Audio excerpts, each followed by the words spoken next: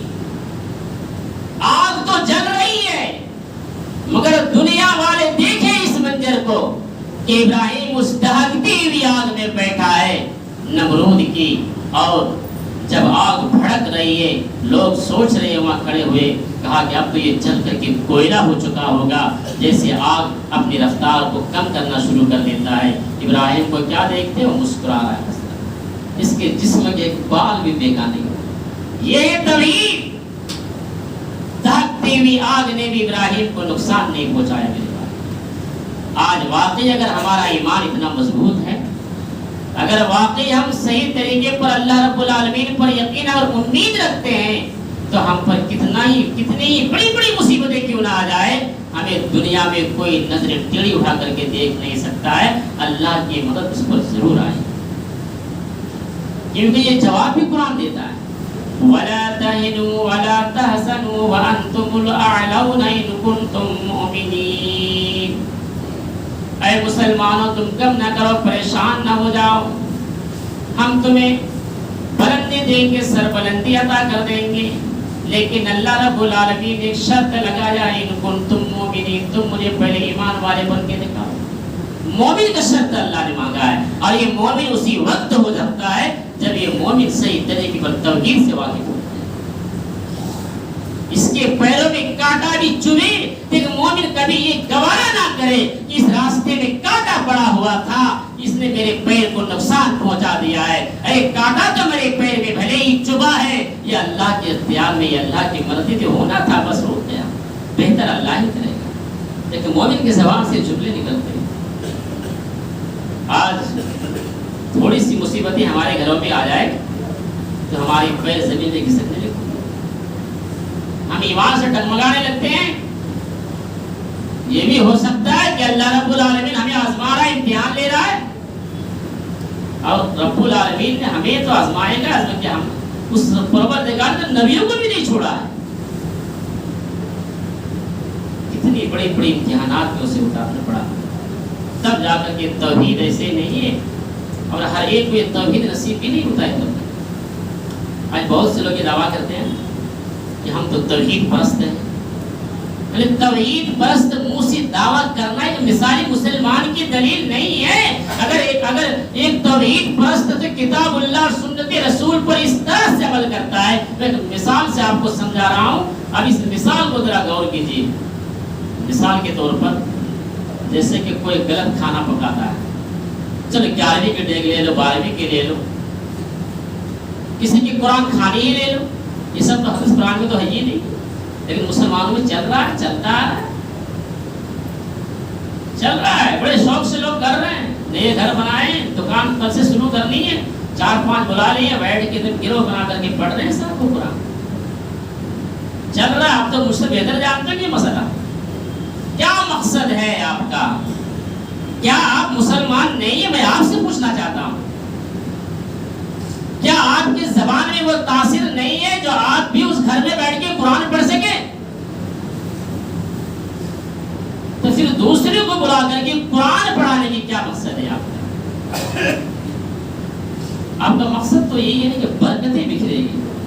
میرے بھائیوں، برکتیں نہیں بکھرے گی بلکہ آپ کی برکتیں وہ چلی جائیں گی، جو آنے والی ہے نا وہ بھی اور آپ کی حرکتوں سے اللہ چھین لے گا وہ، کیونکہ جو چیز نہ نبی سے ملتا ہے، نہ قرآن سے، نہ حدیث سے، آپ تو اپنی منمانی اس کو اضافہ کر رہے ہیں، یہ آپ نے اس کو دین کے اندر جوڑ رہے ہیں۔ یہ کوئی دین کوئی طریقہ ہے کیا؟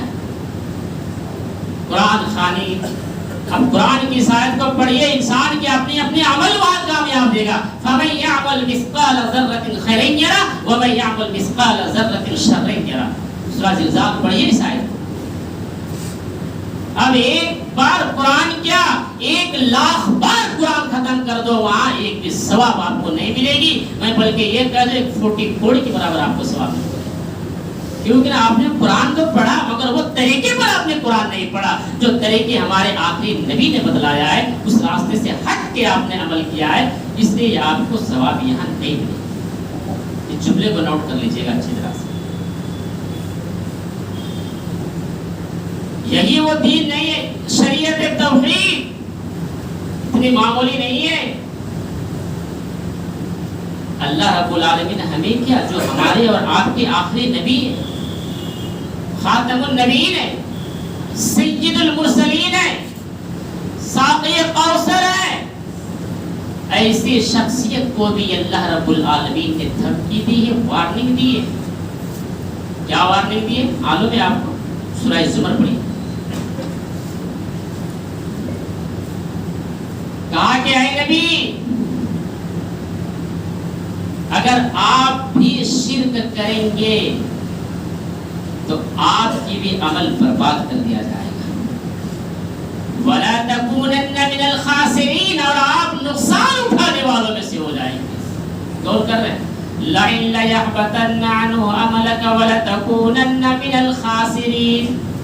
اے نبی، اگر آپ بھی شرک کریں گے، غور کریں، وہ نبی جو نبی دین کو پہنچانے کے لیے، جو نبی اللہ کے حکم کے بنا اپنے لب کو نہیں ہلاتے، جو نبی اللہ کے اجازت کے بنا ایک بھی کلام نہیں کرتے، جو نبی اپنے طرف سے منمانی کوئی باتیں نہیں بتاتے، قرآن جواب دیتا ہے وَمَا يَنطِقُ عَنِ الْهَوَىٰ إِنْ هُوَ إِلَّا وَحْيٌ يُوحَىٰ، وہی وہ نبی ہے جو اپنی طرف سے کوئی باتیں گڑھ کر کے بیان نہیں کرتے ہیں، بلکہ وہ وہی بیان کرتے ہیں جو اللہ کی طرف سے حکم ہوتا ہے۔ ایسے نبی کو اللہ رب العالمین یہ وارننگ دے رہا ہے، دھمکی دے رہا ہے کہ اے نبی، اگر آپ سے بھی شرک ہو جائے، لَئِن لَيَحْبَطَنَّ عَنْهَ عَمَلُكَ، اگر آپ سے بھی کوئی شرک ہو جائے، لَئِنْ أَشْرَكْتَ، اگر آپ بھی شرک میں ملوث ہو جائے، اگر آپ بھی ایسے کام دنیا میں کرنے لگے تو عملک، اے نبی، ہم آپ کے عمل کو غارت کر دیں گے، برباد کر دیں گے۔ وَلَا تَكُونَنَّ من الخاسرین، اور اے نبی آپ نقصان اٹھانے والوں میں ہو جائیں گے، ذلیل اور رسوا ہو جائیں گے۔ غور کر رہے ہیں، اس نبی کو وارننگ کی، ہم اس نبی کے امتی ہیں اور سر سے لے کر کے پیر تک شرک میں ڈوبے ہوئے ہیں۔ اب ہمارا عمل کیا ہو رہا ہے؟ یہ آیت اس بات کی دلیل ہے کہ شرک کرنے والا اس کی ایک بھی عمل اللہ کی بارگاہ میں قابل قبول نہیں ہے۔ یہ میں ڈنکے کے چوٹ میں کہتا ہوں قرآن کی اس آیت کو سامنے رکھ کر کے کہ یہ آیت اس بات کی بین دلیل ہے کہ جو شرک میں ملوث ہے، جو شرک کی کام کرتا ہے، اس کی ایک بھی عمل اللہ کی بارگاہ میں پیش نہیں ہوتا ہے، اس کی ایک بھی عمل اللہ کی بارگاہ میں قابل قبول نہیں۔ اب مسلمانوں کی اتنی بڑی بات اللہ رب العالمین نے قرآن کی اس آیت میں کیا؟ اب ذرا بتاؤ، جو لوگ ایسے کام کرتے ہیں جو دین سے ہٹ کے ہیں، جو شریعت میں نہیں ہے، میں جتنا اب تک پڑھ رہا ہوں سب قرآن کی آیتیں پڑھ رہا ہوں، اب تو میں حدیث نہیں پڑھا، یہ 3-4 جو پوائنٹس دیا نا وہ سب قرآن کی آیتیں ہیں۔ اب قرآن کو تو آپ انکار بھی نہیں کر سکتے، اور میں یہ کوئی ترجمہ اپنی طرف سے گڑھ کے بھی نہیں کیا، جو بالکل کتاب میں لکھا ہے میں وہی ہو آپ کے سامنے پیش کر دیا، آپ بھی پڑھ سکتے ہیں۔ کھولیے قرآن دیکھیے، آج بہت سے لوگ آتے ہیں کہتے ہیں کہ حضرت مولوی صاحب عالم کہتے ہیں کچھ عالم کے اب قرآن مت پڑھو، قرآن آپ کے بس میں نہیں ہے، یہ قرآن تو ہمارے سمجھنے کے لیے ہے۔ میرے بھائیو، جو مولوی ایسا بات آپ سے کرے، جو عالم ایسا بات کرے، آپ کا دماغ اسی وقت ٹھکانے پہ آ جانی چاہیے کہ یہ بات یہ ہمیں کیوں کہہ رہا ہے کہ آپ قرآن مت پڑھو، قرآن آپ کی بس میں نہیں ہے۔ کیوں؟ اس لیے کہ آپ قرآن پڑھیں گے تو ان کے پول کھل جائیں گے، ان کے پیٹ کے دلتے بند ہونے لگے گی، ان کے جیب میں وہ نوٹ نہیں آئیں گے، ان کی دکانیں اور مارکیٹ میں جب چوپٹ ہونا شروع ہو جائے گا تو پھر گراہک کیسے ان کے پاس آئے گا؟ پھر وہ کہے قرآن سے سارے مسئلے تو وہ حل کر لیں گے، پھر مولوی کو کون پوچھے گا؟ اس لیے وہ کہتا ہے کہ قرآن آپ مت پڑھو، قرآن آپ کے بس میں نہیں ہے۔ وہ عوام کو بیوقوف بنا کر کے رکھتا ہے، وہ عوام کو اندھے دلدل میں ڈبا کر کے رکھتا ہے، وہ صحیح پیغام عوام تک پہنچانا نہیں چاہتا ہے۔ اس لیے بیچارے عوام تو بھولی والی ہے، اسے کیا معلوم کہ شریعت کیا ہے، اسے کیا معلوم کہ دین کیا ہے۔ وہ سکون بکون کی طرح آتے ہیں، بیٹھتے ہیں، منڈی ہلاتے سن کے چلے جاتے، اور تحقیق بھی کرنے کی کوشش نہیں کرتے۔ اگر کوئی بتا بھی دے کھول کھول کر کے، اگر دکھا بھی دے، نہیں میرا عالم صاحب نے تو کہہ دیا بھائی یہ ایسا ہے تو ویسا ہے، یعنی گویا کہ ان کا عالم جو کہتے وہ پتھر کی لکیر ہے، وہ مٹنے والا نہیں ہے، یا کائنات کا رب کہہ رہا ہے، یا ساری دنیا کو پالنے والا پروردگار عالم قرآن میں اعلان کر رہا ہے۔ ان کی ہوش یا ٹھکانے میں نہیں آتی ہے، ان کی مولوی صاحب نے کیا کہہ دیا وہ باتیں ان کے بیٹے میں بیٹھ۔ یہی تو سب سے بڑی گمراہی ہے مسلمانوں۔ کھولو اپنے آنکھیں اور ذرا آؤ روشنی کی طرف، آؤ اجالے کی طرف، ہم تمہیں صحیح راہ دکھلانا چاہتے ہیں۔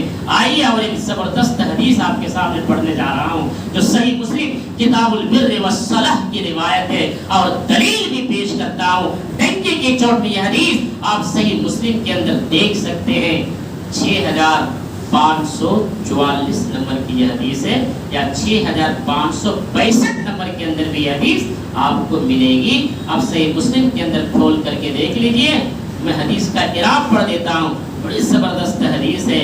اور جو لوگ شرک کرتے ہیں، جو لوگ غیر عقیدے میں اپنی زندگی کو گزار دیتے ہیں، جو لوگ اپنی آنکھوں کو کھولنا نہیں چاہتے ہیں، وہ ذرا غور سے سنیے اللہ کے نبی صلی اللہ علیہ وسلم کا کیا پیغام ہے۔ اللہ کے نبی کا ارشاد گرامی ہے، تفتح الابواب یوم الاثنین و یوم الخمس، جنت کے دروازے کھولے جاتے ہیں۔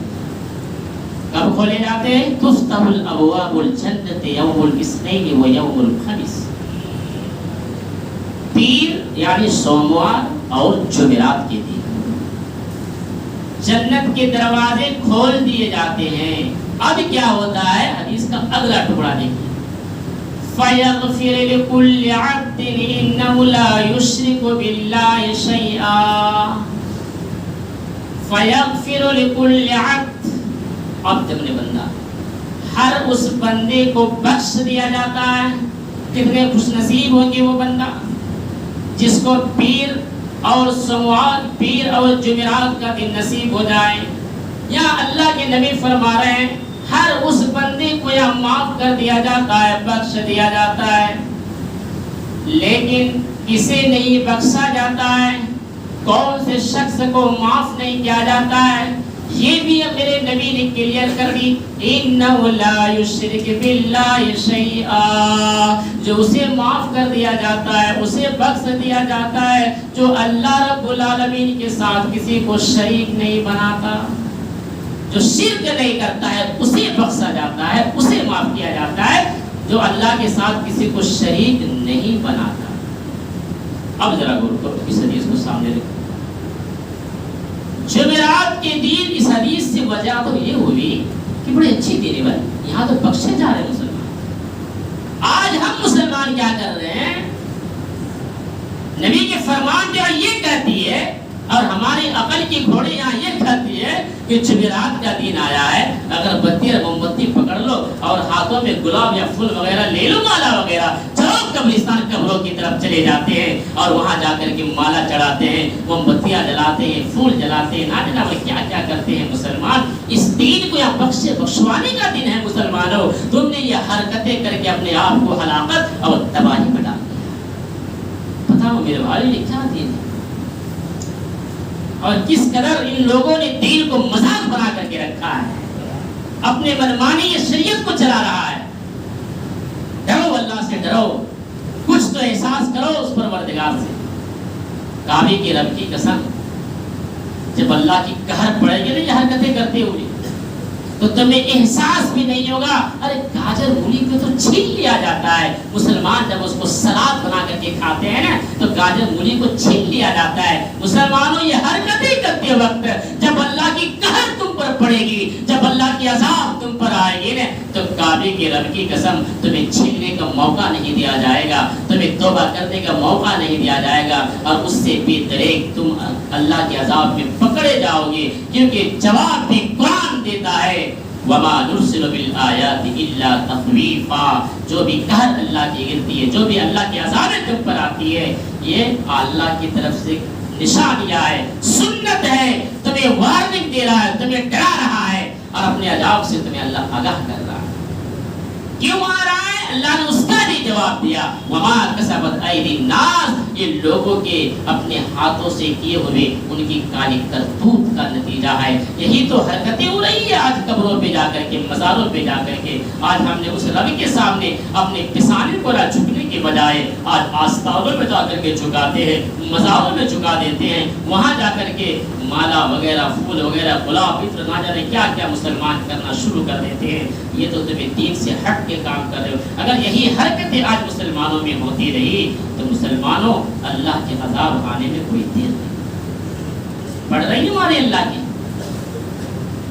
کس کس حالت سے گزر رہے ہیں مسلمان. ابھی تو آپ دیکھ رہے ہیں, بہتر سوشل میڈیا میں جاؤ, یہاں وقت نہیں ہو بتانے کا.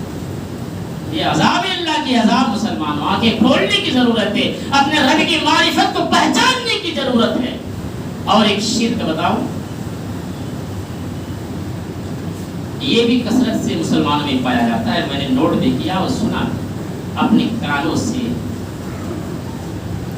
کوئی بائک سے جا رہا ہے اور کوئی گائیڈ اگر ملا, نمستے صاحب, یہ چل رہا ہے مسلمان, نمستے. ایک تو بات ہے ہاتھ اٹھا کے کہہ رہا ہے, وہ بات الگ ہے, زبان سے نکال بھی رہا ہے نمستے. آپ کو پتا ہے نمستے کا مطلب کیا ہے؟ جاؤ اس کا ڈکشنری دیکھو ڈھونڈ کر کے نمستے کا میننگ کیا ہے. کسے کہتے ہیں نمستے؟ شرک ہے مسلمانوں. یہ جملہ کہنا حرام ہے. نم کے مطلب ہوتا ہے سر کو جھکانا, اور است کے مطلب ہوتا ہے سامنے. نمستے, آپ کے سامنے میں سر جھکاتا ہوں. نعوذ باللہ من ذالک. غور کر رہے ہیں جملے. نم کے معنی سر جھکانا اور است کے معنی سامنے. تو کیا ترجمہ ہوا؟ نمستے, آپ کے سامنے سر جھکاتا ہوں. مسلمانوں یہ پسانی کوئی ایسی گیرو پسانی نہیں ہے. یہ پسانی اگر جھکے گی تو صرف اس پروردگار کے سامنے جھکے گی, اور کائنات مسلح کو چھوڑ کر کے کسی کے سامنے جھکنے والی نہیں ہے. یہ جھکنے ہی کی وجہ سے میرے نبی کے ان صحاباؤں نے کتنے صحابہ کے واقعات ہمارے آنکھوں کے سامنے تاریخ ہمیں بتلاتا ہے کہ ان صحاباؤں نے صرف اپنی زبان سے ایک لفظ کو ہلانے کے لیے کہ کوئی شرکیہ جملہ ہمارے زبان سے استعمال نہ ہو جائے اپنی گردنیں کٹوانا گوارا کر لیا, مگر وہ جملے نکالنا کبھی پسند نہیں کیا ہے. آج ہماری ایمان کس قدر مر چکی ہے, آج ہمارا دل کس قدر مردہ ہو چکا ہے, آج ہم کس قدر اندر سے ٹوٹ چکے ہیں, آج ہم شریعت سے کتنے دور جا چکے ہیں کہ ہم کیا جملے کر رہے ہیں یہ بھی ہمیں پکڑ میں نہیں آ رہا ہے.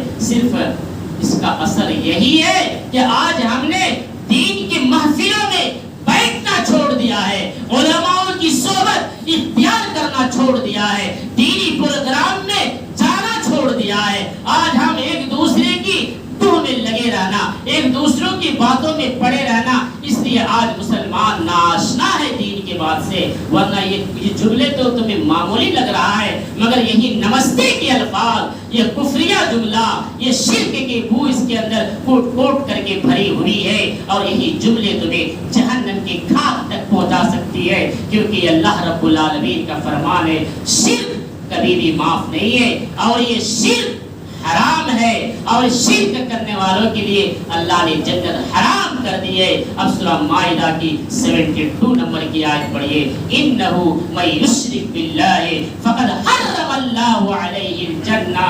جو شخص شرک کرتا ہے یہ شرک اللہ رب العالمین نے حرام قرار دیا ہے, ایسے لوگوں کے لیے جنت. میرے بھائیو غور کرو, یہ شرک تمہیں جہنم کے خاک تک پہنچا رہی ہے. اس لیے ہمیں اور آپ کو توحید کو سمجھنا ہے, ہمیں اور آپ کو توحید کی دعوت کو مضبوطی کے ساتھ تھامنا ہے. چاہیے ہم پر کتنی بڑی بڑی آندیاں کیوں نہ چلے, مصیبتیں کیوں نہ آ جائے, ہماری پیر اگر ٹکڑے ٹکڑے بھی ہو جاتا ہے اپنے جسم کا کٹانا گوارا کر لیں گے, مگر اللہ کو چھوڑ کر کے اللہ کے سامنے کسی اللہ کے حاضر و ناظر رکھتے ہوئے میں یہ جملے اعلان کرتا ہوں, مسلمانوں تمہیں اگر بوٹی بوٹی بھی کر دیا جائے, تمہیں اگر کیوی کیوی بنا دیا جائے, اور کوئی کہہ دے کہ اپنے ایمان سے مکر جا, تو کٹنا گوارا کر لینا, مگر اللہ کو چھوڑ کر کے کسی غیروں کے سامنے جھکنا مت, اللہ کو چھوڑ کر کے کسی غیروں کو مشکل کشا سمجھنا مت, اللہ کو چھوڑ کر کے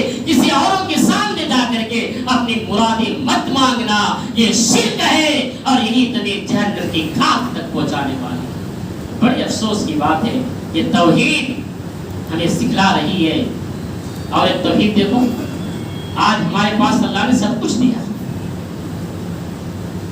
جب انسان رخصت ہوتا ہے دنیا سے, چھوڑ کے جاتا ہے, یا مرنے والوں کو پتہ چل جاتا ہے کہ اب میری زندگی زیادہ لمبی نہیں, تو آج کل کے لوگ کیا کرتے ہیں, اپنے اولادوں کو قریب بلا لیتے ہیں, اور کاغذ پیپر کہاں کہاں کیا رکھا ہے سب اس کو تھما کے, لے لو بیٹے یہاں یہ رکھا ہے, وہاں وہ رکھا ہے, یہاں یہ ہے, وہاں وہ ہے, سب اس کو بتلا رہا ہے. کیوں؟ یہ اندر سے جانتا ہے کہ بیچارہ اب دنیا چھوڑ کر جانے والا ہے, اب میرے اولاد اس کو دے دوں. آؤ توحید دیکھو میرے بھائی, کتنی بڑی دولت ہے توحید. حضرت یعقوب علیہ السلام سے سیکھو, جب اس کا رخصتی کا وقت آتا ہے اپنے اولادوں کو اکٹھا کرتا ہے حضرت یعقوب علیہ السلام. اور کیا جملے کہا انہوں نے, مسلمانوں توحید دیکھو, اے میرے بیٹے, میرے گزر جانے کے بعد, میرے چلے جانے کے بعد دنیا سے تم کون سی راہ کو اپناؤ گے, تمہارا طریقہ کیا ہوگا. ایک باپ نے یہ نہیں کہا کہ میرے بیٹے لے لو ایک کاغذ اور پیپر, فلاں جگہ پر یہ ہے, فلاں جگہ پر یہ ہے, یہ تمہارے لیے کام آئے گا. باپ اگر اپنے اولاد کو کچھ دے کے جا رہا ہے تو وہ توحید سکھلا رہا ہے. ان کے بیٹے نے کہا, اے ابو جان آپ فکر نہ کریں, آپ غم نہ کریں, آپ پریشان نہ ہو, آپ کے چلے جانے کے بعد بھی ہم ابراہیم اور اسحاق کے راستے کو مضبوطی کے ساتھ پکڑ لیں گے, ہم انہیں کے نقش قدم پر چلیں گے.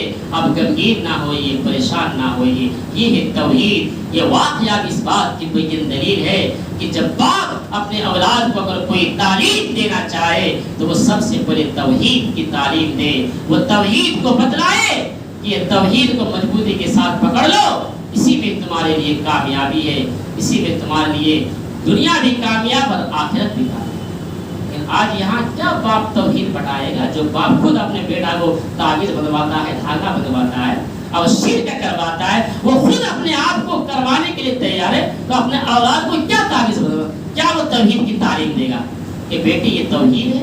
وہ خود توحید نہیں سمجھتا کہ توحید کسے کا۔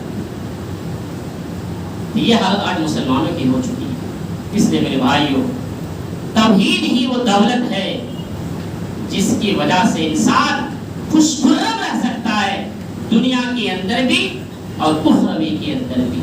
توحید وہ ایک سب سے بڑی دولت ہے دنیا میں۔ اگر کسی کے پاس توحید مل گیا نا تو وہ انسان کامیاب ہے، اس کی دل کی یہ خوشی بتلا دے گی، اس کی فرحت اتنی چمکدار ہوگی دل کے اندر سے، اس قدر وہ حساس اور بساس ہوں گے کہ وہ آنکھوں سے دیکھ رہا ہے کہ یہ ظلم ہو رہا ہے، یہاں مسلمان کٹنے والے ہیں، مرنے والے ہیں، مگر ان کے جسم میں ذرہ برابر بھی حرارت اور جنبش حرکتیں ہونی نہیں آئے گی۔ کیوں؟ کیونکہ توحید کو اس نے پا لیا ہے۔ یہ بندہ جانتا ہے کہ اس کی مدد اللہ پر ضرور ہے۔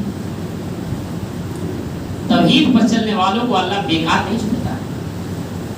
بہت سی دلیلیں ہیں۔ غزوہ بدر کی لڑائی میں کتنے مسلمان تھے سب کو پتا ہے۔ توحید والے تھے، ہزاروں سے زائد کفار تھے، اور 313 تاریخ میں آتا ہے کہ مسلمان تھے مگر توحید پر تھے، ایک اللہ کو ماننے والے تھے۔ جب میدان میں اترے تو کتے اور چوہوں کے شکل میں بھگایا۔ مسلمانوں نے بڑی تعجب ہونے لگا، کہا کہ یار اتنی کم تعداد میں، اور تعجب یہاں ہے بچے بوڑھے جوان مل کر کے گنا گیا، تب 313 سامان بھی نہیں مقابلہ کے لیے۔ اللہ کے بغیر کیسے آئے آپ سب جانتے ہو، آسمان سے فرشتوں کا نزول ہوا، بہت جنگ کی لڑائی ہوئی، مگر کامیابی کیوں ملی؟ وہ توحید والے۔ اس لیے میرے بھائیوں، یہ توحید یہ وہ ہتھیار ہے جو ہر مقابلہ کو اپنے گرفت میں لے لیتا ہے اور کامیابی کی قدم چومتا ہے۔ اس لیے ہمیں اور آپ کو چاہیے کہ توحید سے کبھی بھی انحراف نہ کرے، توحید سے کبھی بھی مکر نہ جائے۔ ہمارا ایمان اس قدر ہو کہ ہمیں مصیبت بھی اگر پڑ رہی ہے تو کسی اور کے سامنے نہ ہاتھ پھیلائے۔ اور ایک زبردست واقعہ توحید کے اوپر یہاں وقت بتانے کا نہیں ہے، انشاءاللہ پھر میں کبھی بتا دوں گا۔ توحید کی ایک اور پوائنٹ جو تورات کے اندر موجود ہے آج بھی، اسے بھی ہمیں ایک زبردست نصیحت ملتی ہے، انشاءاللہ پھر وقت ملا تو اس کے لیے بھی میں آپ کے سامنے پیش کروں گا۔ اس میں بھی ہمیں بہت بڑی نصیحت ملتی ہے توحید۔ اللہ رب العالمین سے آپ دعا کریں کہ پروردگار عالم ہم تمام لوگوں کو کہی ہوئی باتوں پر عمل پیرا ہونے کی توفیق عطا فرما۔ قرآن و حدیث یہ ہماری زندگی کی اساس ہے، انہیں مضبوطی کے ساتھ پکڑے رہنے اور اپنی زندگی میں عملی جمع بنانے کی توفیق عطا فرما۔